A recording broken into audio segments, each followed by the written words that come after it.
Eder. Mac. Pallister. Claudio Sterpin in data 30 marzo si presentava spontaneamente in procura dichiarando di essersi ricordato che, in 3 occasioni nell'ultimo decorso anno, Risinovic Liliana gli aveva portato in regalo dei coltelli di Visintin Sebastiano.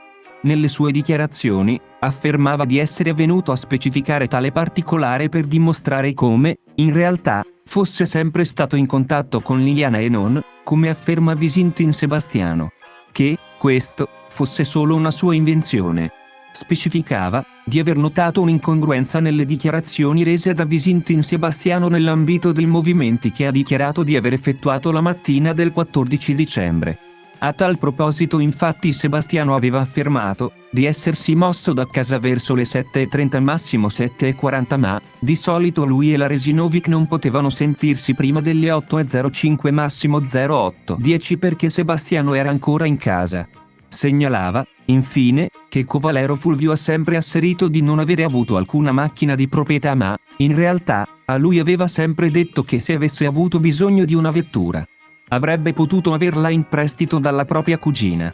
Oggi 30 marzo 2022, nel pensare a quanto successo a Liliana e al tempo trascorso insieme, mi sono ricordato che per 3 volte lei mi aveva portato in regalo dei coltelli che erano di Sebastiano. Questi coltelli li ho ancora io e li esibisco in una fotografia che vi posso consegnare. Questi non sono tutti quelli che mi sono stati regalati perché qualcuno l'ha regalato a mio fratello ed a mio genero. Liliana me li aveva portati perché Sebastiano ne aveva tanti a casa e le aveva chiesto di regalarli a chi volesse. Questi coltelli me li ha dati più o meno nel marzo del 2021 la prima volta, gli altri 2 non ricordo bene ma l'ultima mi sembra settembre-ottobre 2021. Comunque dopo che sono rimasto vedovo. Sono venuto a dire questo per dimostrare che io e Liliana eravamo in contatto tra noi senza mai perderci di vista e non come Sebastiano sta dicendo in giro che io mi sto inventando tutto. In casa mia ho anche una cyclette che era di loro proprietà e ce l'ho da circa 6 mesi. Me l'aveva data Liliana perché dovevo fare terapia dopo l'operazione all'anca e lei non la usava.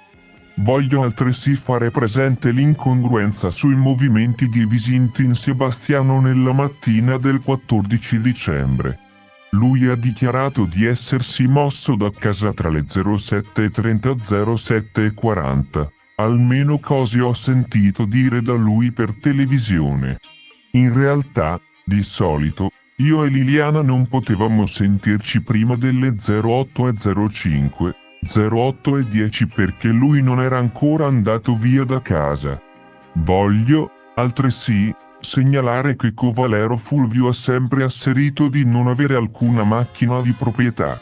In realtà a me ha sempre detto che se avesse avuto bisogno di una macchina poteva avere in prestito quella della cugina di cui non conosco il nome.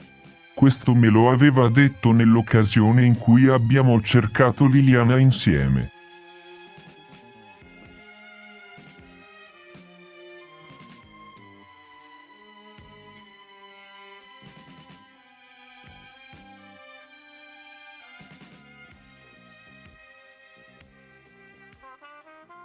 Ehi, non dimenticare di iscriverti a questo canale.